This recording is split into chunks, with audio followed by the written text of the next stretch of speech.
everybody. We're back.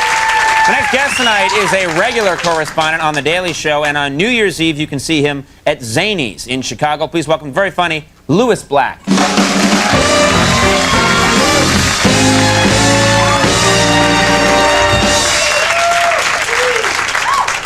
Apparently, in about 11 months, we're going to have to vote for the president again, and I've got to say, I don't think I have the energy for it.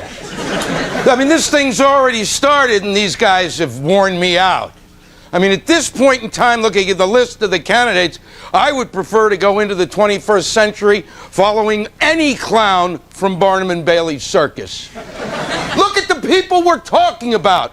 The Republicans, who's the front runner? George W. Bush.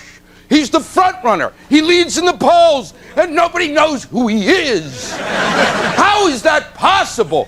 38% of the American public thinks George W. Bush is George Bush. And 50% think that George Bush is George W. Bush. And 7% think they're twins. And the sad thing is 5% of the audience tonight didn't even get that joke.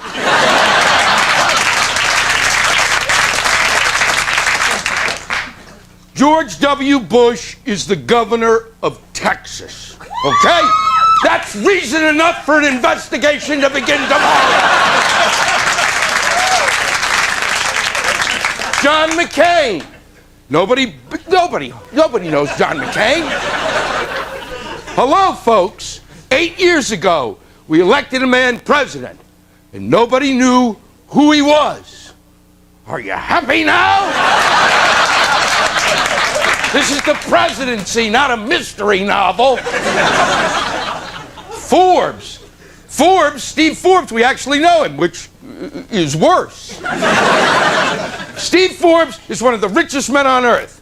And what's his platform? Taxes. He thinks he's paying too much in taxes. He's the richest man on earth.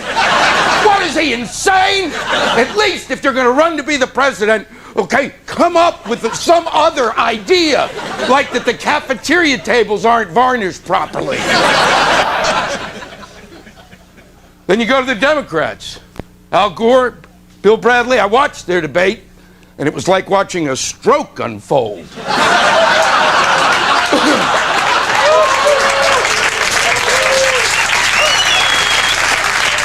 7 minutes into it, I forgot who I was and where I was, and I actually crapped my pants.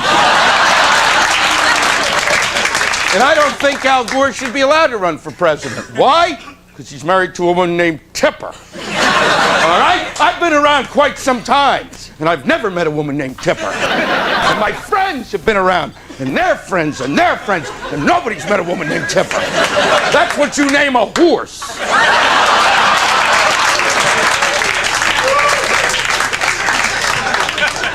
And so you think we need a third party. It would be a good idea. So what do we have? The Reform Party, started by H. Ross Perot, who's a real leader if you're looking for bats in a belfry.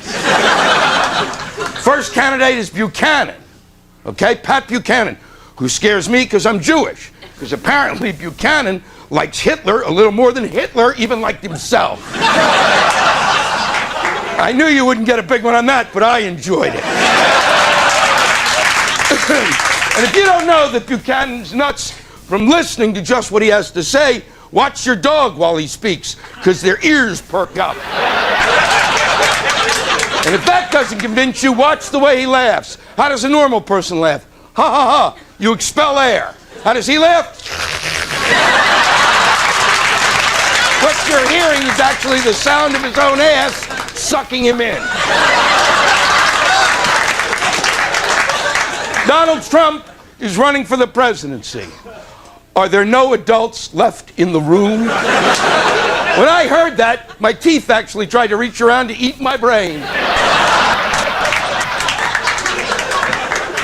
And who's the big kingmaker? Jesse Ventura, okay? Jesse Ventura is absolute proof that the people of Minnesota are not social drinkers, they're alcoholics. I mean, the one thing that I learned in civics or government class is this. The great thing about democracy is anyone can be elected to any office. And what's the bad thing? Anyone can be elected to any office. And Jesse Ventura is proof of this. Okay? The man was a wrestler. Okay? It seems to me if you want to be the governor of a state after you're a wrestler, there should be something else you've done in between, like referee. You guys have a very Merry Christmas and a Happy New Year. Thank you. Hilarious. Let's back, everybody. We'll take a break. We'll be right back.